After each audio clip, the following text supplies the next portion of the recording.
In today's video, I'm going to teach you how to undo sent emails in Outlook web app. We've all been there, sending an email a little too early or realizing moments later that we've made a mistake in our message.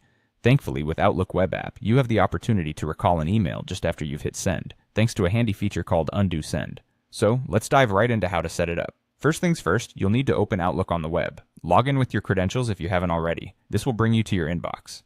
Now glance over to the top right corner of your screen, where you'll find a gear icon. This icon represents your settings. Click on it to reveal a menu of options that will help you customize your Outlook experience to better suit your needs. Once you've clicked on the settings icon, a panel will slide in from the right. What you want to do next is navigate to Mail, which is part of the options appearing in that panel. Under Mail, you'll notice numerous categories you can adjust, each designed to help tailor the way you send, receive, and manage your emails.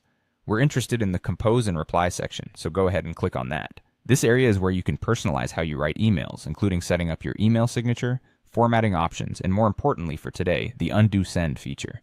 Now you need to locate the Undo Send option. This controls the delay time in which you have the power to stop a sent email in its tracks.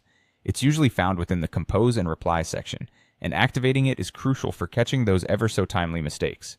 You'll search for this option as you scroll through the settings in that section. Once you find Undo Send, it will prompt you to set a delay time. This is essentially a buffer window during which you can click to undo any sent emails.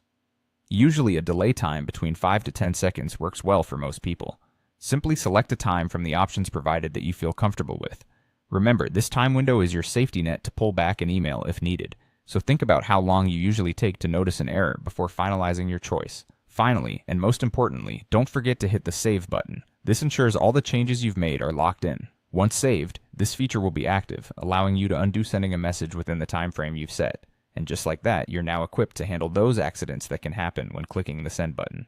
With this safety feature in place, you can breathe a little easier, knowing that if you need to recall an email, you have the power to do so promptly. Thanks for tuning in, and happy emailing.